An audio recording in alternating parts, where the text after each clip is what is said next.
Hello viewers, welcome to the Bachelor course of Population Studies. Today we will discuss family planning in India. Anything about India is frightening because of the increase in the number of people from decade to decade. Till today, India is number 2 in the world in terms of population. As per our growth rate, there is every possibility of its becoming the world number 1 within a few years. Crores of rupees are being spent from the national exchequers on various schemes of population control and family planning campaigns. All these years, one fundamental human right that we have successfully protected as a nation is the right to multiply ourselves. We have certainly proved to the world how fertile we are. Faster population growth is a handicap like extra weight carried by a racehorse.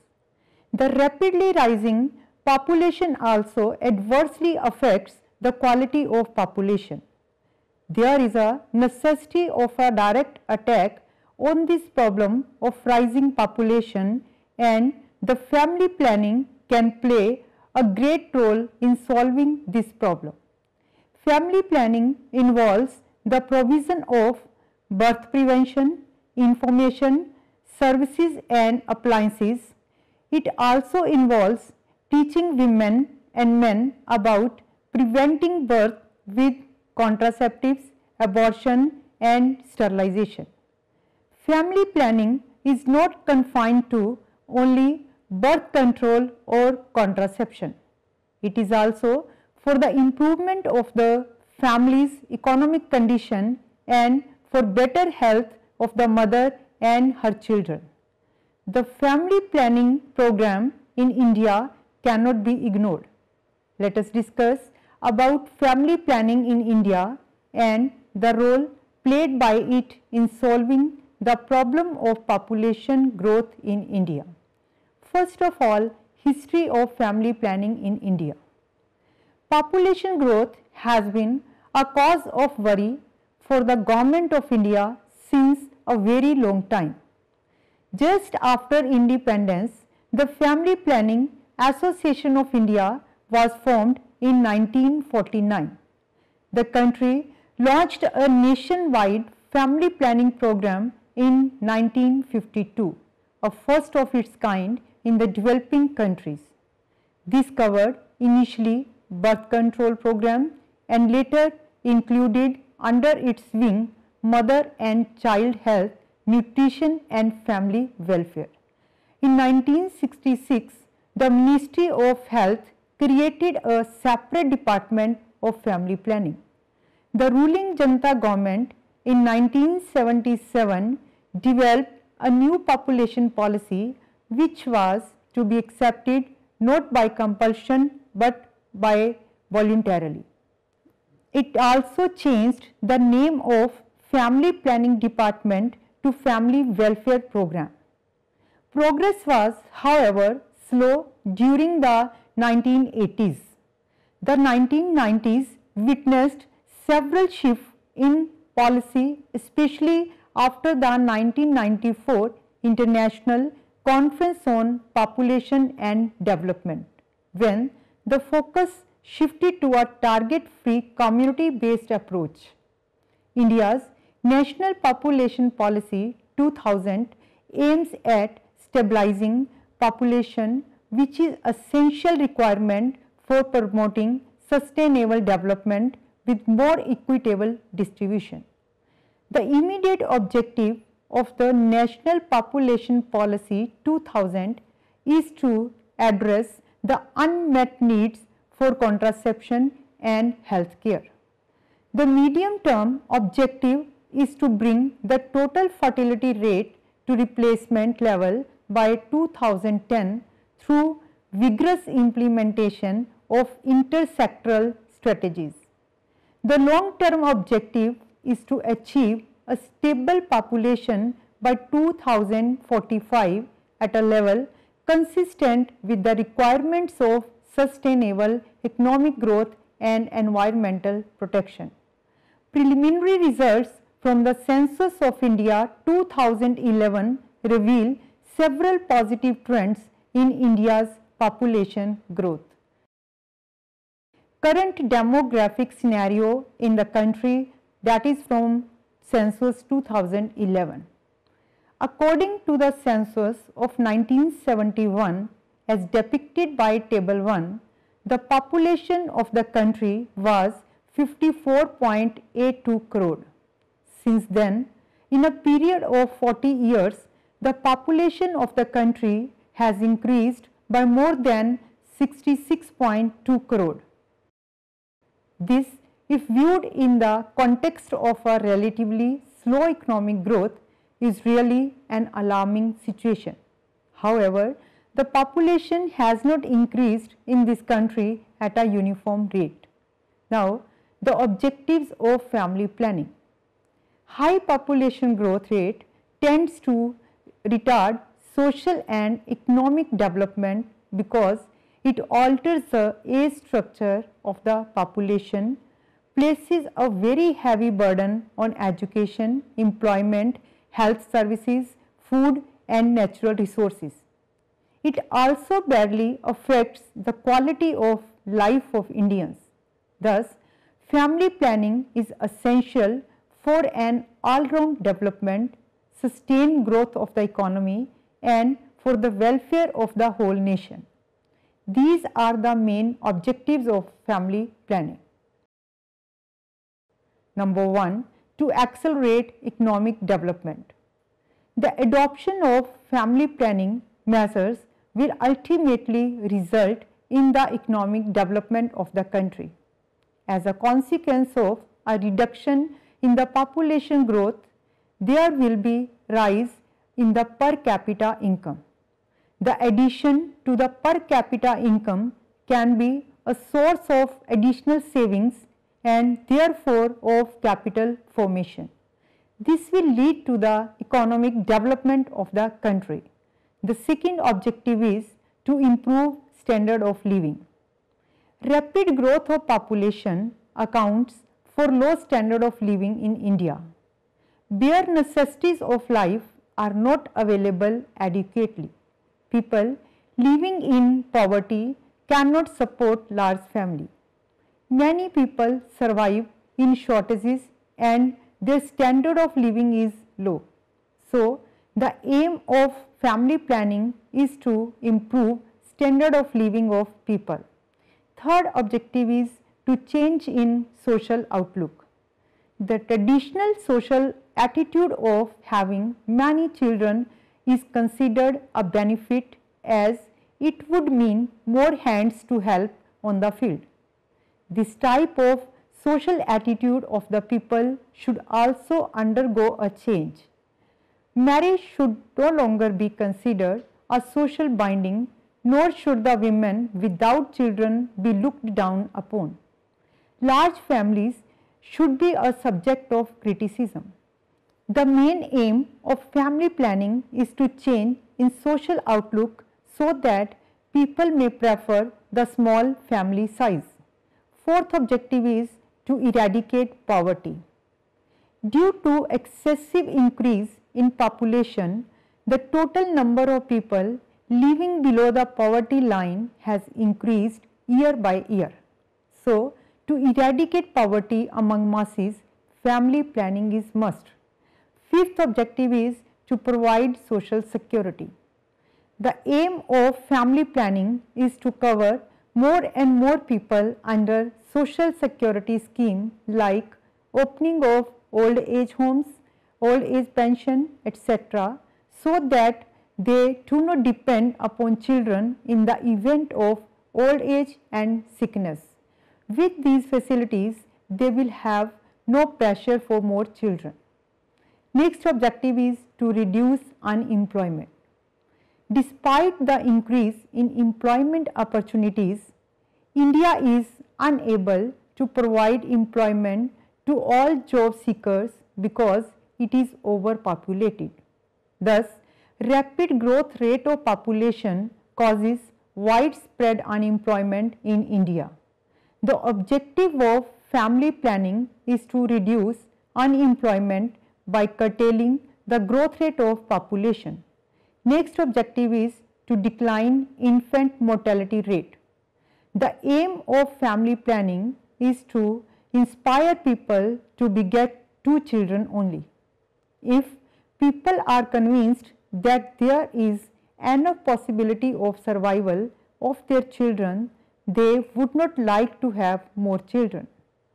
Next is methods of family planning in India. The methods available currently in India may be broadly divided into 2 categories. One is spacing methods and other is permanent methods. There is another method, emergency contraceptive pills, to be used in case of emergency.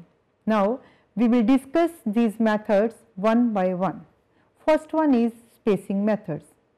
These are the reversible methods of contraception to be used by couples who wish to have children in future. These includes number 1, oral contraceptive pills. These are hormonal pills which have to be taken by a woman preferably at a fixed time daily.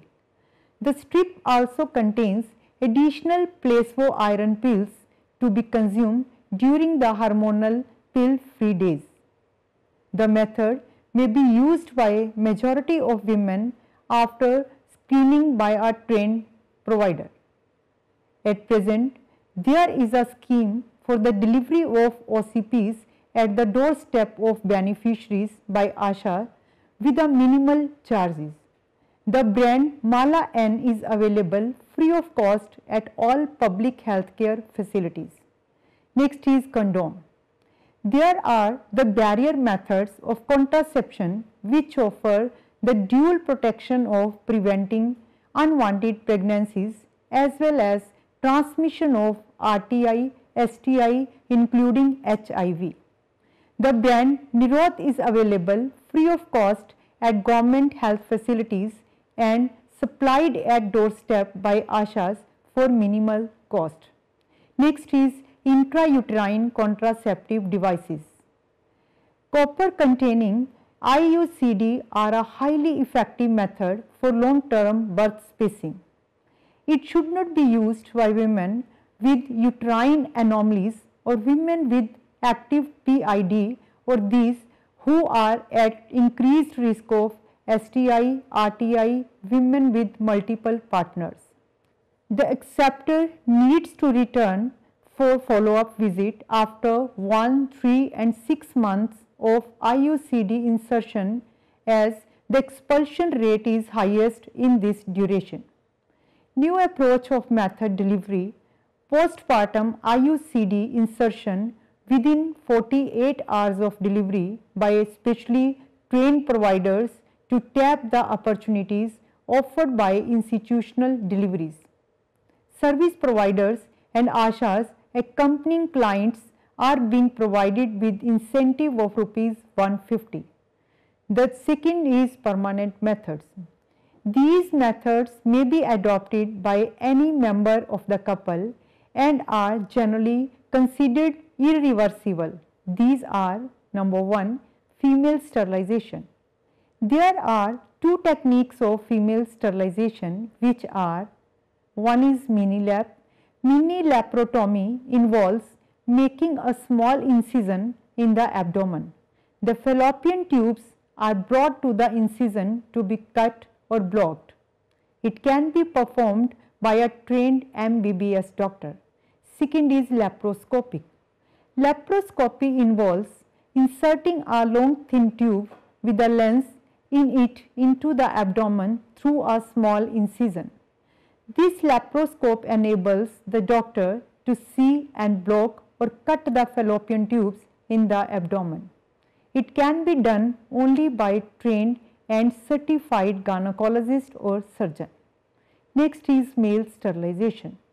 Male sterilization can be done by opting 2 techniques being used in India. One is conventional, other is non-scalpel vasectomy, no incision, only puncture and hence no stitches. Third is emergency contraceptive pills. it is to be consumed in cases of emergency arising out of unplanned conception. The pill should be consumed within 72 hours of the sexual act and should never be considered a replacement for a regular contraceptive. Pregnancy testing kits. It helps to detect pregnancy as early as 1 week after the missed period, thus proving an early opportunity for medical termination of pregnancy, thus saving lives lost to unsafe abortions. These are available at the sub-center level and also carried by ASHA. Next is agencies providing family planning assistance. These are some of the agencies which provide family planning assistance to public. These are number 1, major national agencies. It includes Health Ministry, government and private hospitals, family planning clinic and centers, Institute of Family Planning, central government health services, employees health schemes and clinic, etc. Second is voluntary organization. It includes Family Planning Foundation of India. Third one is international agencies. It includes World Health Organization, International Planned Parenthood Federation, UNESCO, National Institute of Health USA, Population Crisis Committee USA. Next is Impact of Family Planning Program in India. The initiatives taken by the government in implementing the family planning program have significant impact on the country as a whole. According to 2011 Family Welfare Program, some major achievements are number 1, awareness of one or more methods of contraception. Second, increase in contraceptive use over the years. Third, knowledge of female sterilization. Fourth, increase in the use of condoms. Fifth, increased knowledge about contraceptive pills. Sixth, low fertility rate among educated women. Seventh, low fertility rate among higher income groups. The next we will study future of family planning in India. The family planning programs are successful to a great extent, but India still has a long way to go. Family planning has always been the main emphasis in population policies adopted by the Government of India. However, there is a need of more public awareness and public participation. Gender inequality, preference of sons over daughters, poverty, low standard of living, traditional thought process of Indians, age-old cultural norm continue to cause poor family planning practices all across the country. Family planning program in India has come to a standstill. Today, it has taken a back seat. In fact, the program is moving backward, as in present time we are producing 31 children every second. This stagnation is bound to wipe out all the efforts that have been made so far. Family planning, which is almost fully funded by the central government, has received very little attention from it as compared to other health programs. Family welfare, which includes the budget for family planning, constituted only 4% of the 2014-15 health and family welfare budget. The family planning components in this budget includes central procurement of contraceptives, the funding of social marketing projects, national level IEC and promotional activities, and premium for family planning insurance for compensation against contraceptive failures. These constituted approximately 25% of the total family welfare budget of the central government in 2014-15.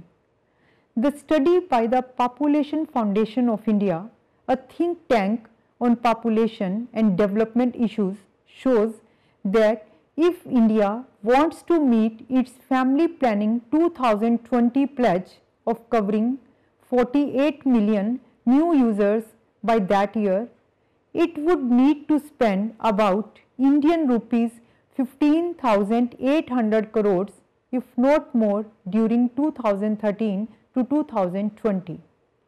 Any delay in doing so or any gap that may result because of the paucity of resources would cost the country dear in terms of high maternal and infant mortality and morbidity, and poor child health resulting from poorly spaced pregnancies.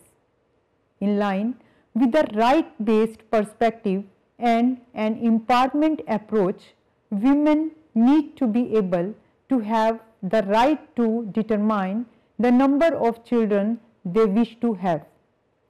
When we compare our program and population growth with China, we are much disheartened to note that Indian women have a fertility rate of 2.4 children while China is just 1.6. This success was achieved by China within the last decade by adopting the norm of one child per couple. They have reduced the family size from 2 children to 1 child only in 1980. Those who violated this norm were penalized. Penalties, however, vary with local conditions. As far as India is concerned, our program is very slow. The fertility rate is more or less standstill. If we want to grow globally, then there is an urgent need of effective family planning in India. There is a need to address the problem of high unmet contraceptive need among young couples, especially among married adolescents. The states that need a greater focus and commitment are the 8 Empowered Action Group states of Bihar, Jharkhand, Madhya Pradesh, Chhattisgarh, Odisha, Rajasthan, Uttar Pradesh and Uttaranchal, as well as Assam and Himachal Pradesh. The need of the hour is to work closely with the private sector and civil society to meet the Family Planning 2020 commitments. To sum up, it can be stated that despite a long history spanning some 5 decades, India's family planning program has not yet achieved replacement level fertility. Efforts are therefore currently underway to reconceptualize the program to design and implement priority strategies for achieving programmatic goals. Couples in India have a significant unmet need for both limiting family size and spacing births. Yet, the national program has not so far been successful in providing them with a choice of contraceptive methods. To translate the fundamental concept of informed contraceptive choice, it is imperative that the quality of services is improved. Long years of experience in developing contraceptive technologies and undertaking field-based operations research on family planning program has provided valuable lessons. If some key principles are operationalized, it would be possible to develop appropriate contraceptive technologies that can be effectively delivered by the national program and used by its clients. That is all for today. In next lecture, we will continue with some related issue. Thank you.